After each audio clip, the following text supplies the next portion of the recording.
रक्षित किया। इधर हिरण्याकश्यप तपस्या करने के लिए वन में चला गया। छोटा भाई था ना हिरण्याक्ष का, वह जानता था कि ऐसे मैं विष्णु को परास्त नहीं कर सकता, मुझे तप करना होगा। तो हिरण्याक्ष चले गए। इधर प्रजापति दक्ष की कथा श्रवण कराते हैं श्री भगवान सुखदेव। कहते हैं राजन, प्रजापति दक्ष की 60 कन्याएं थी। बोली राधे राधे, जोर से बोलना पड़ेगा। उन 60 कन्याओं में से एक कन्या जो थी छोटी, उनका नाम था सती, और वे बड़ी लाडली थी अपने पिता की। सती माता पिता की बहुत लाडली थी। परंतु प्रजापति दक्ष ने सती का विवाह भोलेनाथ भूत भावन शंकर से कर दिया, महादेव से कर दिया। महादेव का रूप स्वरूप देखकर प्रजापति दक्ष सदा ईर्ष्या में पड़ा रहता था, क्योंकि वे पुत्री के पति थे। प्रजापति दक्ष ने एक बार जब दक्षता के पद को स्वीकार किया, तो उस समय पर समस्त देवताओं को आमंत्रित किया। सब देवता आए, ब्रह्मा आदि, विष्णु आदि, वरुण आदि, सब देवताओं का आगमन हुआ है। बड़े बड़े ऋषि, संत, महात्मा, विद्वान, ब्राह्मण बैठे हुए हैं। भृगु ऋषि, अंगिरा ऋषि, वशिष्ठ मुनि जैसे महान संत बैठे हुए हैं। और वहां पर दक्ष का जैसे ही आगमन हुआ तो सब खड़े हो गए, क्योंकि नियम है दक्ष किसे कहा जाए, जो देवताओं में श्रेष्ठ हो उसे दक्ष कहते हैं। और जैसे ही दक्ष का आगमन हुआ तो सबको खड़ा होना ही था, सब खड़े हो गए। 3 नहीं हुए, ब्रह्मा, विष्णु और महेश। तो ब्रह्मा तो पिता ही हैं, इसलिए प्रजापति दक्ष उनको कुछ कह नहीं सकते, इसलिए बुरा नहीं लगा उनका। और नारायण तो ब्रह्मा के भी पिता हैं, इसलिए उनकी तरफ भी दृष्टि ना गई, लेकिन महादेव की तरफ गई, क्योंकि महादेव को वो भगवान नहीं, महादेव को वो अपना जमाई समझते थे, अपनी पुत्री का पति समझते थे। और ससुर का जो संबंध है वह भी तो पिता के समान ही होता है, पिता तुल्य ही होता है। तो प्रजापति दक्ष को अपना अपमान लगा, मेरा अपमान कर दिया है, मैं इनके लिए पिता के समान हूं और इन्होंने मेरा अभिवादन नहीं किया, तो क्रोधित हो उठे।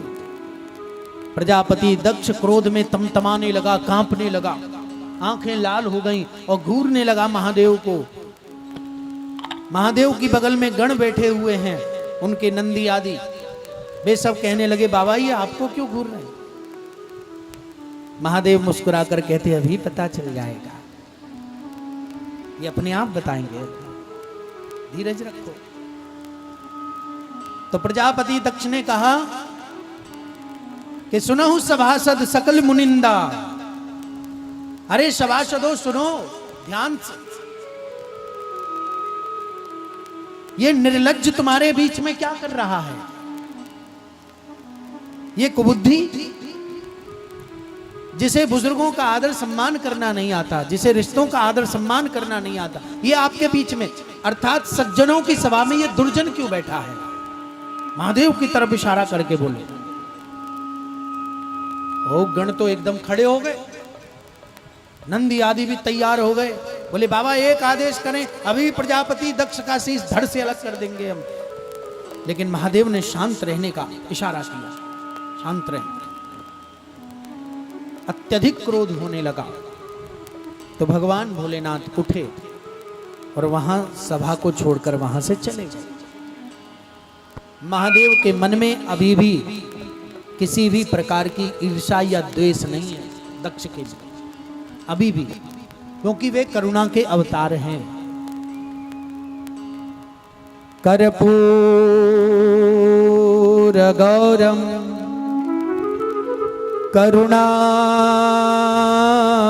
करुणावतारम संसार सारम भुजगेंद्रहारम।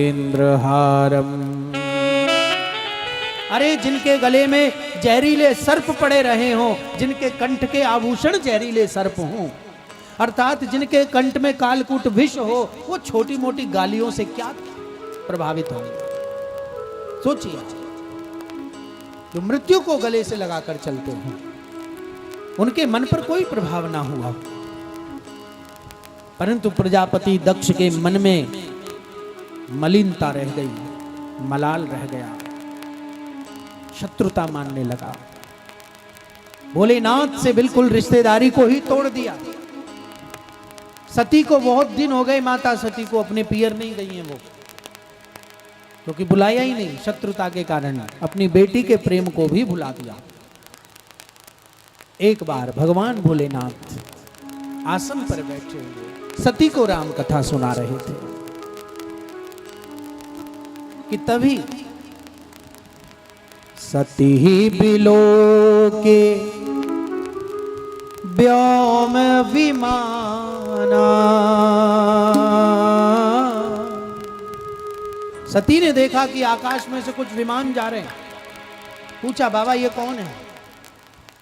तो महादेव ने कहा कि तुम्हारे पिता दक्ष के यहाँ ये सब देवता अपने अपनी वाहन में बैठकर जा रहे हैं, दक्ष के यहाँ यज्ञ में शामिल हो।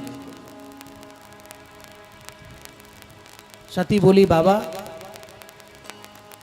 हमको भी जाना चाहिए, हमारे बहन जा रहे हैं, बहनोई जा रहे हैं, हमारे भांजे जा रहे हैं, हमारे रिश्तेदार जा रहे हैं, सब हम यहाँ रहे हैं। बाबा बोले, जाएं कैसे? कोई चिट्ठी पत्री, कोई निमंत्रण कार्ड कुछ तो आया नहीं। माता सती बोली, बाबा आप ही तो कहते हैं, मात पिता प्रभु गुरु के गेहा, जाई बिनु बोलियो न संदेहा। माता पिता और गुरु के दरबार में, भगवान के दरबार में बगैर बुलाए, बिना बुलाए भी जाना चाहिए, बिना निमंत्रण के भी जाना चाहिए, कोई बुराई नहीं है। बाबा बोले, बिल्कुल ठीक कहती हो सती, लेकिन इसमें भी एक बात है, उसे समझना जरूरी है। बात यह है कि अवश्य ही माता पिता के दरबार में, भगवान के दरबार में, गुरु के दरबार में बिना बुलाए जाए, लेकिन एक शर्त जरूर है कि जिस दरबार में आप जा रहे हैं उस दरबार का जो मुख्य मुखिया है, मुख्य केंद्र है, उसका जो मूल है, वही यदि तुम्हारा शत्रु है तो बिना बुलाए नहीं जाना चाहिए। और इस यज्ञ के जो मुख्य यजमान है, तुम्हारे पिता जो आयोजन करा रहे हैं, वो मुख्य है वहां, और वे हमसे शत्रुता मानते हैं। उन्होंने निमंत्रण भेजा नहीं, भेजा होता तो चलो हम एक बार सोचते भी कि भाई कोई वैरी अगर निमंत्रण दे दे तो समझना चाहिए कि वो मिलना चाहता है, वो जुड़ना चाहता है, तो अवसर देना चाहिए। लेकिन ऐसा नहीं है, कोई निमंत्रण नहीं आया, इसलिए जाना उचित नहीं। सती बार बार जिद करने लगी कि नहीं बाबा मैं तो जाऊंगी, आप चाहे जाएं या ना जाएं। बाबा बोले, ठीक है देवी, जैसी तुम्हारी इच्छा। हो यही वही जो राम रचि राखा, को करी तरक बढ़ावे शाखा, को करी तरक बढ़ावे शाखा। अस कही लगे जपन हरि नामा, लगे जपन हरि नाम सुजाना। भोलेनाथ बोले, हे राम जी, जैसी आपकी इच्छा। सती की बुद्धि इस समय विकृत हो चुकी है, जो आपने लिख दिया वो इसके भाग्य में होना ही है। इसलिए वे राम के नाम का स्मरण करने लगे। वट के वृक्ष के नीचे बैठकर सती चल दी। महादेव ने पीछे से गणों को भी भेजा था कि जाओ सती के साथ रहना, सती की सुरक्षा करना। गण भी गए, माता सती को साथ लेकर पहुंचे दक्ष के दरबार में। प्रजापति दक्ष ने जब अपनी पुत्री को देखा तो देखते ही मुंह बना लिया, मुंह फेर लिया, कोई कुशलता नहीं पूछी है। अभिमान ऐसी वस्तु है भक्तों, ऐसी वस्तु है अभिमान जो अपने बड़े निकटी व्यक्ति को भी अपना शत्रु बना देता है। जिसे हम कहते हैं अपना, जिसे हम कहते हैं कि ये हमारा अपना, लेकिन यदि हमारे पास अभिमान है तो फिर कोई अपना नहीं, शत्रुओं की संख्या ज्यादा होगी। इसलिए कभी अभिमान तो करना ही नहीं चाहिए। आज प्रजापति दक्ष की बुद्धि अभिमान से ग्रसित है। अपनी परम प्रिय पुत्री को भी वह देख नहीं रहा है, उसे भी शत्रुता की दृष्टि से देख रहा है। पुत्री आगे बढ़ी, माता सती आगे बढ़ी तो बहनें मिली, और बहनों ने भी हंसी उड़ाकर उनका स्वागत किया, क्योंकि बुलाया तो था नहीं। तब भी सती आ गई तो हंसी की तो बात ही है, उपहास तो उड़ना ही था। तो बिना बुलाए आ गई हैं, बहनों ने खूब उपहास उड़ाया। कहा सती तुम आ गई? तो दूसरी बहन कहती हमने सुना पिताजी ने तुम्हें कोई निमंत्रण ही नहीं दिया। तीसरी कहती है हाँ, हमें तो बड़ा बुरा लगा जब हमने ये बात सुनी कि पिताजी ने निमंत्रण नहीं दिया। तो चौथी कहने लगी सती तेरी सौगंधे बहन, मैं तो बस आई गई हूं, वरना मैंने तो यही सोचा था कि जब सती नहीं आएगी तो मैं भी नहीं जाऊंगी, जबकि वहां रसगुल्ला खाए हुए लग रही है बैठी बैठी, बढ़िया दावत पाई रही है। और सती को झूठा नाटक, उपहास उड़ा रहे हैं सती का। सती समझ रही हैं और वहां से वे आगे बढ़ती हैं तो माता मिलती है। सही करो भैया, ऐसे श्री राधे, ठीक करो इसे।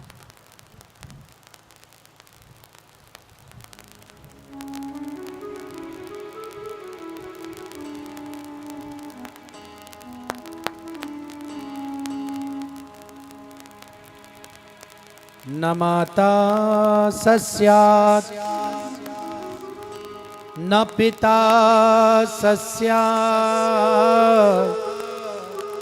न माता सस्यात्। माता कभी अपनी संतान के अवगुणों का दर्शन नहीं करती। माता सदा अपनी संतान के प्रति प्रेम ही प्रकट करती है। भक्त चाहे कितना भी नालायक क्यों ना हो, कितना भी धूर्त क्यों ना हो।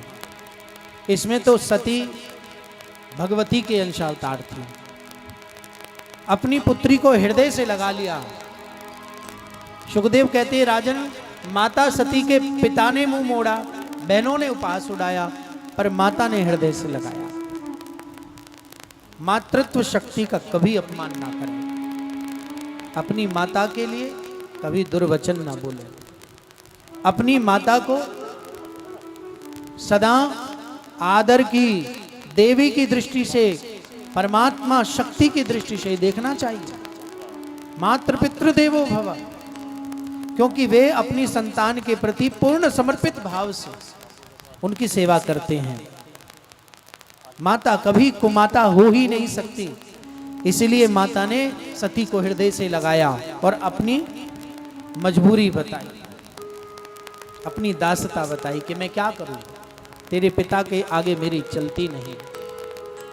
तो सती ने कहा कोई बात नहीं माता, पिताजी ने मेरा अपमान किया तो कोई बात नहीं। यज्ञशाला में गई सती माता, अपने अपमान से तनिक भी व्यथित ना हुई सती, लेकिन जहां देखा कि यज्ञशाला में विष्णु भगवान के लिए वेदी है, ब्रह्मा जी की वेदी है, नवग्रहों तक की वेदी है, छोटे मोटे देवताओं की भी वेदी पर स्थान दिया गया है, परंतु बाबा भोलेनाथ के लिए, शंकर के लिए कोई स्थान ही नहीं है। जब वह स्थान ही ना देखा तो वे रह ना सके और क्रोधित हो उठी, ज्वाला की भांति प्रचंड हो गई वे, और नेत्रों को रक्त करती हुई आगे गई दक्ष की सभा में और दक्ष को खूब फटकार लगाई कि हे दक्ष, कुल कराधमन, कुल का नाश करने वाले पिता दक्ष, तुमने शिव का विरोध किया। मुझे नहीं पता था कि तुम ऐसे भी हो।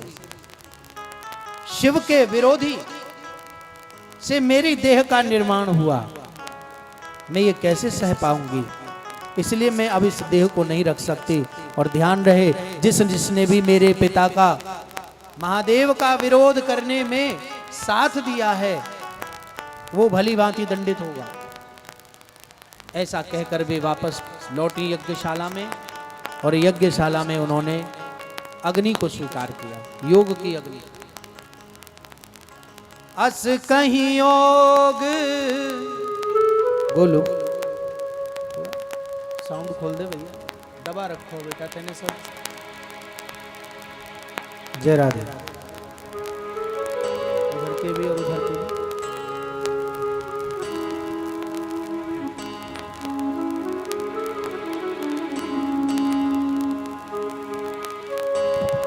अस कहीं योगी अगिन तनु जारा, भयउ सकल मख हाहाकारा। जैसे ही अग्नि में अपने शरीर को जलाया, चारों तरफ चित्कार होने लगी, हाहाकार होने लगा। और भगवान शंकर को ये समाचार प्राप्त हुआ। समाचार जब शंकर पाए, जैसे ही शंकर ने यह समाचार प्राप्त किया, अपनी जटा का एक हिस्सा उखाड़ा और धरती पर देकर मारा। वीरभद्र नाम का एक वीर पुरुष प्रकट हो गया, बड़ा विशाल, परम बलशाली। समाचार जब शंकर पाए, वीरभद्र करी कोप पठाए। भेज दिया, जाओ प्रजापति दक्ष के यज्ञ का विध्वंस करके उसका सर धड़ से अलग कर दो, विनाश कर दो उसका। जिसने मेरी सती के साथ ऐसा दुर्व्यवहार किया वह जीवित नहीं रह सकता। भगवान ने आदेश दिया, महादेव ने, और वीरभद्र पूरी रौद्री सेना लेकर चल दिए। इतनी तीव्र गति से दौड़ रहे हैं कि आकाश में धूल जम गई, लगा कि मानो प्रलय के बादल आ रहे हैं। पृथ्वी हिल रही है उनकी दौड़ की धमक से। सैकड़ों करोड़ों की संख्या में सेना भाग रही है, और देवता जो यज्ञ में बैठे हैं वो लुक गए, छुप गए, और दूर से देखने लगे कि भैया कौन आ रहा है। सबको लगा कि आज कोई बचेगा नहीं, और देखते देखते वह भयंकर रौद्री सेना वीरभद्र के साथ यज्ञ मंडप में प्रवेश कर जाती। और प्रवेश करते ही जो महाराज उन्होंने आतंक वहां मचाया, यज्ञ मंडप थे उनके खंबे उखाड़ दिए, और जो मंडप था वो उठा उठाकर सब यज्ञशाला में फेंक दिया, सब भस्म कर दिया। और जितने वहां आचार्य थे, भृगु ऋषि आदि, वे भी बहुत हंस रहे थे ना। जब महादेव का अपमान हो रहा था तो भृगु ऋषि अपनी दाढ़ी पर हाथ फेर रहे थे, अच्छा लग रहा था उनको।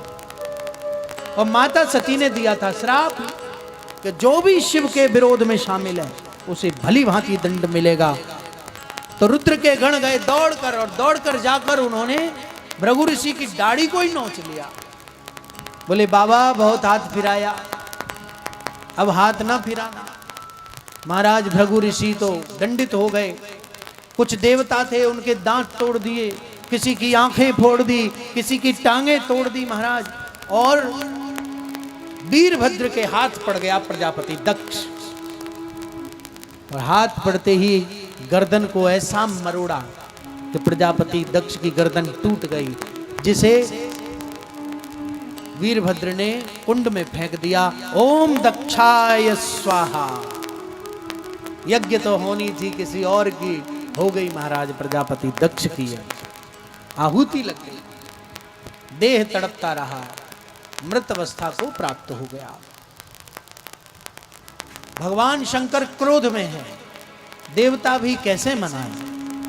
तो भगवान नारायण ब्रह्मा आदि सब गए बाबा भोलेनाथ के पास, स्तुति करने लगे हैं महादेव की। हर हर महादेव शंभु